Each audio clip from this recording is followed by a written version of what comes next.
Bonjour à toutes et à tous. Dans la dernière vidéo, nous avons présenté quelques caractéristiques de la pensée systémique.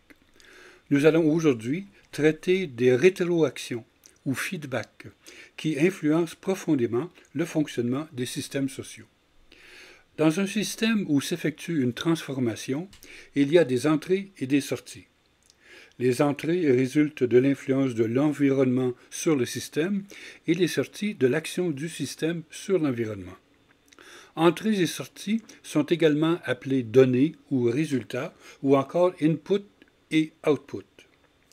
Les entrées et les sorties sont séparées par la durée, comme l'avant de l'après ou le passé du présent. Dans toute boucle de rétroaction, comme son nom l'indique, des informations sur les résultats d'une transformation ou d'une action sont renvoyées à l'entrée du système sous forme de données. Si ces nouvelles données contribuent à faciliter et à accélérer la transformation dans le même sens que les résultats précédents, on est en présence d'une boucle positive, positive feedback. Ces effets sont cumulatifs. Par contre, si ces nouvelles données agissent au sens opposé aux résultats antérieurs, il s'agit d'une boucle négative, negative feedback. Ces effets stabilisent le système. Dans un premier cas, il y a croissance ou décroissance exponentielle. Dans le second, il y a maintien de l'équilibre. Une boucle de rétroaction négative conduit à un comportement adaptatif ou finalisé, c'est-à-dire paraissant tendre vers un but, maintien de niveau, d'une température, d'une concentration, d'une vitesse, d'un cap. Dans certains cas, le but s'est établi de lui-même et maintenu au cours de l'évolution. Le système a sécrété sa propre finalité, maintien de la composition de l'air ou des océans dans les écosystèmes, du taux de glucose dans le champ, etc. Dans d'autres cas, il a été assigné par l'homme à des machines, automates et cerveaux-mécanismes.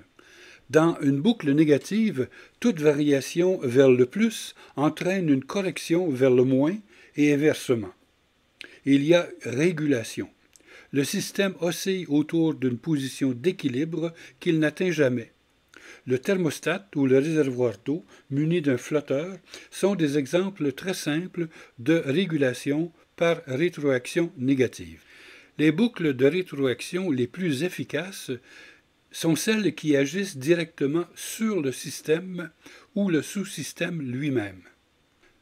Dans une structure hiérarchique, le feedback est typiquement fourni au centre et les données sont difficilement applicables au niveau local. La transmission de la décision au niveau régional est affectée par des filtres au niveau du flux d'informations et ou des ressources, de même que la transmission au niveau local. En conséquence, formuler des politiques ne suffit pas pour améliorer l'apprentissage. La formulation d'une politique est plus facile que la mise en œuvre des mesures de réforme.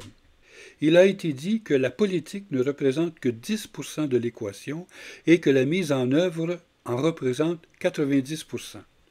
Par ailleurs, la majorité du flux d'informations dans le système est descendante et l'information ascendante est rarement prise en compte dans les décisions centralisées. Le feedback, un élément essentiel de l'efficacité du système, est souvent absent, d'où la difficulté d'appliquer les décisions prises au niveau central. Pourtant, l'UNESCO vient d'affirmer la réalité suivante. Le domaine le plus souvent négligé en matière de politique éducative est sans doute la sélection et la formation des responsables éducatifs au niveau de l'école et du district, ceux qui sont les mieux à même de concrétiser la vision du gouvernement et de faire progresser l'acquisition des apprentissages fondamentaux.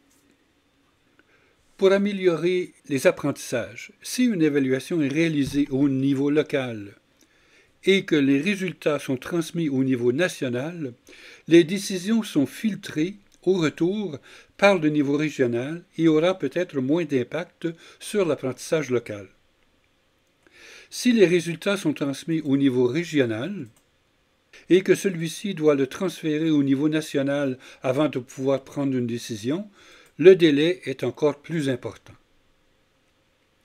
Le feedback le plus important et le plus efficace est celui qui est pris en compte par le niveau local en vue d'améliorer le processus d'apprentissage avec un input éventuel au niveau régional et au besoin au niveau central. Dans cette vision systémique, le principe de subsidiarité prend toute son importance. Selon ce principe, une autorité centrale ne devrait effectuer que les tâches qui ne peuvent être réalisées à l'échelon inférieur. Le principe de subsidiarité est une maxime politique et sociale selon laquelle la responsabilité d'une action publique, lorsqu'elle est nécessaire, revient à l'entité compétente la plus proche de ceux qui sont directement concernés par cette action. Le principe de subsidiarité veille à ne pas déconnecter la prise de décision publique de ceux qui doivent la respecter.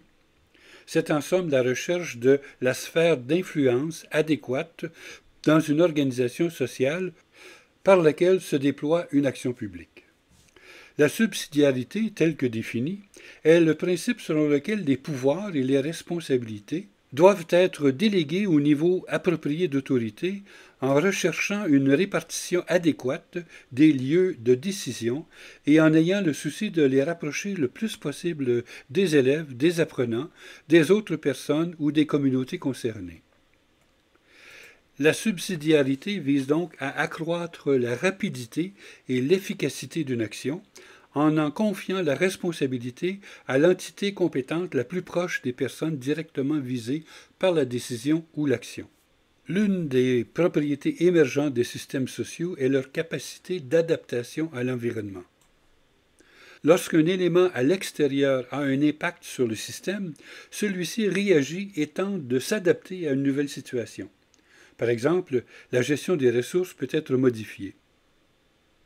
Si la hiérarchie impose un fonctionnement rigide, le système ne sera pas capable de s'adapter et conservera son fonctionnement prescrit au détriment de l'atteinte de la finalité éducative. En termes systémiques, le système doit posséder la variété requise pour s'adapter à son environnement. Typiquement, le modèle hiérarchique ne possède pas la variété requise et devrait accorder au niveau local l'autonomie nécessaire pour réagir aux changements locaux.